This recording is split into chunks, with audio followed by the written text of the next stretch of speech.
વિદ્યાર્થી મિત્રો, અમારી યુટ્યુબ ચેનલ ટીચિંગ મેથ્સ એલજીમાં આપનું હાર્દિક સ્વાગત છે. મિત્રો, આજે ધોરણ 12માં જે વિષય મનોવિજ્ઞાન આવે છે તેમાં બોર્ડની પરીક્ષામાં વિભાગ એ એમસીક્યુ પ્રકારનો આવે છે, તે 20 ગુણમાં આવે છે. એવા આજે 50 પ્રશ્નોનું સોલ્યુશન કરીશું. મિત્રો, આ એવા પ્રશ્નો છે જે અગાઉ બોર્ડની પરીક્ષામાં પૂછાઈ ગયેલ છે અને જે બોર્ડની પરીક્ષા આવે છે તેમાં પણ પૂછાવાની શક્યતાઓ રહેલી છે. જો તમે પૂરેપૂરો વિડીયો જોશો તો તમારી જે બોર્ડની પરીક્ષા આવે છે તેમાં પણ તમને ખૂબ જ ઉપયોગી સાબિત થશે. અને મિત્રો, આ એવા માર્ક્સ છે જે રોકડિયા માર્ક્સ કહી શકાય, એટલે કે તમને જો ફાઇનલ જવાબ આવડતો હોય તો તમારો 1 માર્ક્સ પાકો તમને મળી શકે. જે લોંગ પ્રશ્નો હોય છે તેમાં તમારા અક્ષર સારા ના હોય તો પણ તમારા માર્ક્સ કપાઈ શકે છે. પરંતુ આ જે પહેલો વિભાગ એ છે જે એમસીક્યુ પ્રકારનો છે, એમાં એ 20 પ્રશ્નો જો તમને આવડતા હોય તો તમારા રોકડા 20 માર્ક્સ તમને કમ્પ્લીટ મળી શકે છે. એટલે અહીં આજે 50 પ્રશ્નોનું સોલ્યુશન કરવાનું છે, જે મોસ્ટ આઈએમપી પ્રશ્નો છે. તમે પૂરેપૂરો વિડીયો જોશો તો તમને બધા એમસીક્યુ જે છે તે કમ્પ્લીટ આવડતા હશે અને તમારી જે બોર્ડની પરીક્ષા આવે છે તેમાં પૂછાઈ શકે તો તમને રોકડા માર્ક્સ મળી શકે. જો મિત્રો તમે ચેનલમાં નવા હો તો ચેનલને સબસ્ક્રાઈબ કરવા વિનંતી, જેથી તમને જે નવી અપડેટ આવે છે તે અપડેટ મળતી રહે. હવે વધુ સમય નહીં લેતા આપણે 50 પ્રશ્નોનું સોલ્યુશન કરીશું. 1.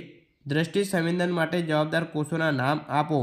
તો જવાબ આવશે ડી. સળે કોષો અને શંકુ કોષો. 2. કયા મનોવૈજ્ઞાનિકે ગંધના 6 પ્રકાર આપ્યા છે? જવાબ આવશે ડી. હેનિંગે. 3. ધ્યાનની જનની તરીકે કોને ઓળખવામાં આવે છે? તો જવાબ આવશે ડી. રસ.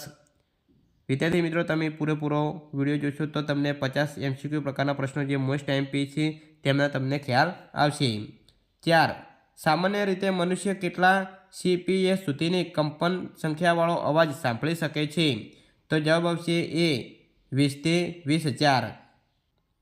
5. કોના મત મુજબ 20મી સદી એ ચિંતાનો યુગ હતો? જવાબ આવશે એ. જેસી કોલમેન. 6. કોને શરીર વિજ્ઞાન અને તબીબી વિજ્ઞાન ક્ષેત્રે નોબેલ પારિતોષિક મળ્યું હતું? જવાબ આવશે એ. પાવલોવ. 7. શીખેલી પ્રતિક્રિયાની લુપ્તતાને શું કહે છે? જવાબ આવશે બી. વિલોપન. 8. અનુભવ અને મહાવરાને કારણે વર્તનમાં થતા સાપેક્ષ અને કાયમી પરિવર્તનને શું કહેવાય? જવાબ આવશે સી. શિક્ષણ. 9. થોર્નડાઇકના બિલાડી પરના પ્રયોગમાં બિલાડીને કેટલા પ્રયત્ને શિક્ષણ મળ્યું હતું? જવાબ આવશે બી. 24. 10. કોહલરે કયા પ્રાણી પર પ્રયોગ કર્યો હતો? જવાબ આવશે ડી. ચિમ્પાન્જી. 11. બુદ્ધિઆંકનો ખ્યાલ કોણે આપ્યો છે? તો જવાબ આવશે સી. સ્ટર્ન. 12.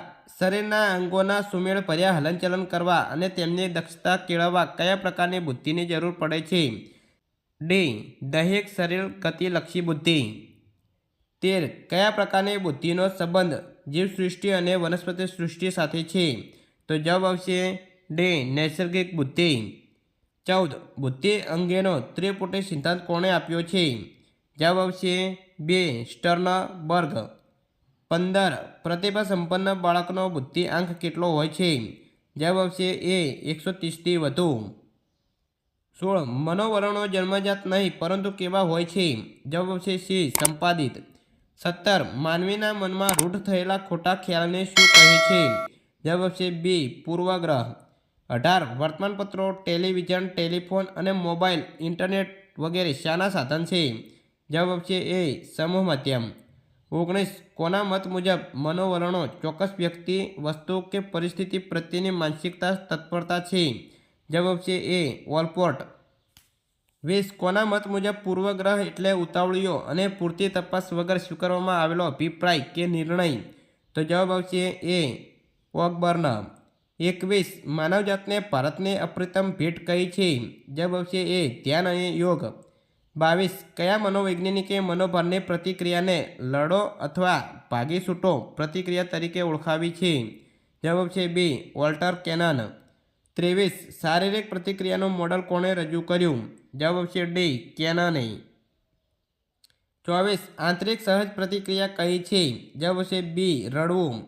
25. વોલ્ટર કેનને શારીરિક પ્રતિક્રિયાનું મોડલ ક્યારે રજૂ કર્યું? જવાબ આવશે એ. 1920. 26 ખૂબ જ પ્રિય વ્યક્તિને હત્યા કરી નાખવાના આવતા વિચારો કઈ વિકૃતિ કહેવાય છે? જવાબ આવશે B. અનિવાર્ય વિચાર દબાણ વિકૃતિ. 27 કેટલીક વ્યક્તિઓ જાહેરમાં પ્રવચન કરતી વખતે ભય અનુભવે છે. આ કયા પ્રકારનો ભય છે? જવાબ આવશે A. સામાજિક વિકૃત ભય.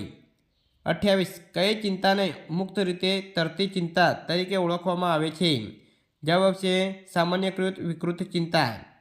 29 કઈ મનોવિકૃતિમાં બાળક તેને કહેવામાં આવેલા વાક્યોનું પુનઃ ઉચ્ચારણ અવારનવાર કરે છે? જવાબ આવશે A. ઓટિઝમ. 30 આંતરરાષ્ટ્રીય સ્તરે માનસિક લક્ષણોનું વર્ગીકરણ કઈ સંસ્થા દ્વારા કરવામાં આવે છે? જવાબ આવશે A. WHO. 31 મનોપચાર એટલે માનસિક રોગોનો મનોવૈજ્ઞાનિક પદ્ધતિથી ઉપચાર. આ વ્યાખ્યા કોણે આપેલી? જવાબ આવશે B. જેમ્સ ડ્રેવર. 32 મનોવિશ્લેષણાત્મક અભિગમ સાથે કોનું નામ જોડાયેલું છે? જવાબ આવશે B. ફ્રોઇડ. 33 મુક્ત સાહચર્ય પદ્ધતિ કોણે આપી છે? જવાબ આવશે B. ફ્રોઇડ. 34 અષ્ટાંગ યોગના કેટલા સોપાનો છે? જવાબ આવશે C. 8. 35 મહર્ષિ મહેશ યોગી દ્વારા કયા ધ્યાનનો પ્રચાર થયો છે? જવાબ આવશે B. ભાવાતીત. 36 કયા મનોવૈજ્ઞાનિકે પર્યાવરણના અભિગમોને પંચતંત્રના ખ્યાલ દ્વારા સમજાવ્યો છે? જવાબ આવશે B. બોર્ન ફેનબ્રેકર. 37 ઓઝોનનું પડ પાતળું થવાને કારણે કયા રોગોનું પ્રમાણ વધી રહ્યું છે? જવાબ આવશે A. ચામડીના કેન્સરનું. 38 હવામાં કાર્બન ડાયોક્સાઇડ છૂટવાના પ્રમાણને ઓછું કરવા શું કરવું જોઈએ? જવાબ આવશે D. કુદરતી સંપત્તિઓનો યોગ્ય ઉપયોગ કરવો.